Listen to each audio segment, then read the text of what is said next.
গাজা অভিমুখী আন্তর্জাতিক নৌবহরের কনসেশন নামের জাহাজ আটক করেছে ইসরায়েলি বাহিনী।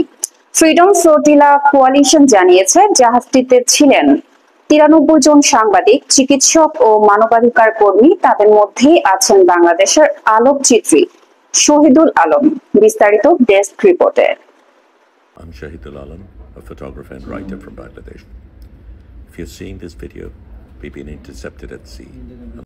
বুধবার ফ্লোটিলা কর্তৃপক্ষ জানায়, মাঝ সমুদ্রে কনসেশনকে আটক করে ইসরায়েলি নৌবাহিনী। ফেসবুক ভিডিও বার্তায় শহীদুল আলম বলেন, তারা এখন কার্যত অপহৃত।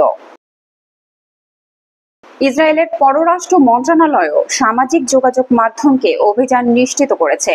তাদের দাবি, বৈধ নৌ অবরোধ ভাঙার ব্যর্থ চেষ্টা হয়েছে।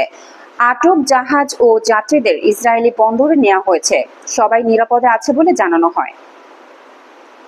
ফ্লোটিলা নৌবহরের এই জাহাজটি গাজার অবরোধ ভাঙা এবং সংবাদ মাধ্যমের স্বাধীনতা নিশ্চিত করার অংশ হিসেবে যাত্রা শুরু করেছিল। শহীদুল আলমের ভিডিও অনুযায়ী তারা পৌঁছাচ্ছিল তথাকথিত রেড জোনে, যেখানে ইসরায়েলি সামরিক অভিযান চলছে। ফ্রিডম ফ্লোটিলা কোয়ালিশন জানিয়েছে, তারা আটক যাত্রীদের মুক্তির জন্য ইসরায়েলের সঙ্গে যোগাযোগ রেখেছে। আন্তর্জাতিক মহলও বিষয়টি গভীরভাবে পর্যবেক্ষণ করছে। কনসেশন জাহাজ আটক এখন মানবাধিকার ও সাংবাদিক স্বাধীনতার বৈশ্বিক উদ্বেগের নতুন প্রতীক।